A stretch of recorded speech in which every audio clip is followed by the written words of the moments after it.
Temos mais informações ao vivo aqui com a nossa reportagem. O Banco Central divulgou que o setor público teve um déficit primário de mais de 33 bilhões de reais em maio.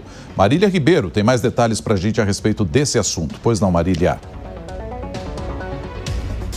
Sim, Nonato, esses dados foram divulgados nesta segunda-feira pelo Banco Central dentro do relatório de estatísticas fiscais e mostrou que o setor público consolidado, que é formado aí pela União, estados, municípios e também pelas estatais, registrou um déficit primário de mais de 33 bilhões de reais no mês de maio, o que é o menor saldo negativo desde 2021. Esse déficit ele caiu em 47,2%. Se nós formos comparar ao mesmo período de 2024, quando totalizou aí 63,9 bilhões de reais. De acordo com o Banco Central, ao registrar esse saldo negativo, o indicador mostra haver mais gastos do que arrecadação, Nonato. Agora a gente vai falar um pouquinho sobre o déficit do governo central, que de acordo com esse relatório divulgado, ele ficou em 37,4 bilhões de reais no mês de maio.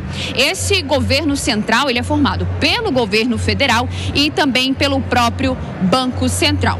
Já os estados e municípios, eles tiveram um superávit de 4,5 bilhões de reais no mês. Já as estatais, com um saldo negativo de 926 milhões de reais. De acordo com o Banco Central, a dívida bruta do Brasil somou 9,3 trilhões de reais apenas no mês de maio. A gente ressalta aqui que esses dados foram consolidados pelo Banco Central e divulgados nesta segunda-feira, dia 30 de junho. Nonato.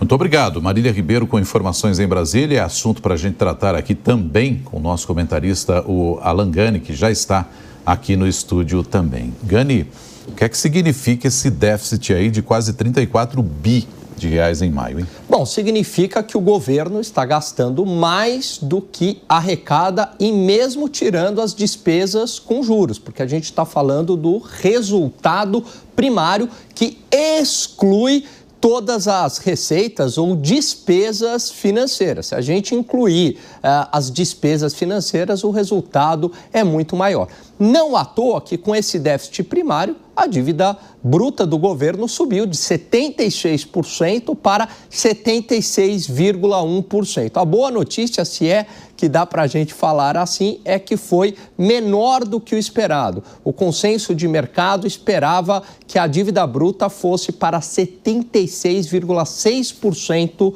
do PIB. De qualquer maneira, uma dívida bruta em 76,10% do PIB é um patamar bastante perigoso, o que exige reformas estruturais para, pelo menos, Nonato, estabilizar a dívida bruta, ou seja, para que ela não cresça ainda mais. Caso contrário, com a dívida crescente, significa juros para cima, dólar para cima, que acaba tendo efeito na inflação e quem acaba pagando a conta da irresponsabilidade fiscal é a própria sociedade brasileira.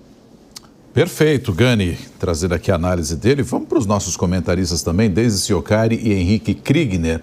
Kriegner, vou começar contigo dessa vez. O Gani falou em reformas estruturantes para que a gente possa pelo menos equilibrar a situação. E isso não é feito num passe de mágica. Isso demanda um pouco de tempo também, né, Kriegner? Não tem solução de uma hora para outra, né? Demanda tempo, Nonato, e também capacidade de articulação com o Congresso. E esses são dois fatores aí que nós não temos nessa perspectiva. Não temos tanto tempo, porque os resultados têm sido desastrosos até aqui. E como o Gani falou, o povo tem pagado a conta todos os dias na gôndola dos supermercados, nos impostos, nas taxas, em todos os preços que aí assolam todas as famílias brasileiras. E também nós não temos capacidade de articulação do governo federal com o Congresso. Essas reformas são estruturantes sim, são urgentes sim, as reformas estruturantes são urgentes sim, independente do partido que está no poder. Porém, o partido atual, o governo atual, não tem conseguido negociar com o Congresso uma capacidade ali de aprovação dessas medidas. E isso é o maior perigo que nós temos encontrado, Nonato. Deise, na semana passada o Banco Mundial até propôs, algumas medidas fiscais, um relatório com pacotes ali de medidas e dicas, para frear essa dívida pública no Brasil. Será que ainda dá tempo de dar uma olhadinha nessas dicas e cumprir esse ano, ou a solução vai ser empurrada mais para frente e vai ficar até para o próximo governo? Olha, Soraya, tempo dá, né? A gente precisa saber se esse governo quer fazer isso, né? Como o Gani falou, a gente teve algumas melhorias pontuais, sim. O déficit primário caiu e houve um superávit acumulado, né? Mas aí a gente tem os problemas e é aí que começam os problemas, né? A dívida, ela segue alta, então ela consome receitas via juros. O governo ainda não conseguiu apresentar um plano estrutural, isso que o Gani e o Krigner falaram, eles não conseguiram apresentar um plano estrutural sólido, então isso provoca mais questionamentos ainda em relação à economia. E se não houver, reiteramos aqui todos nós, se não houver um caminho claro para essas reformas estruturantes que o Brasil precisa urgentemente, que são a tributária, a previdenciária e as reformas administrativas, sem essas medidas que realmente aumentem a eficiência do Estado e a eficiência das receitas, esse momento fiscal que a gente está vivendo, ele vai continuar instável, não tem como reverter isso, ele vai continuar vulnerável e ele vai continuar principalmente propício para choques externos.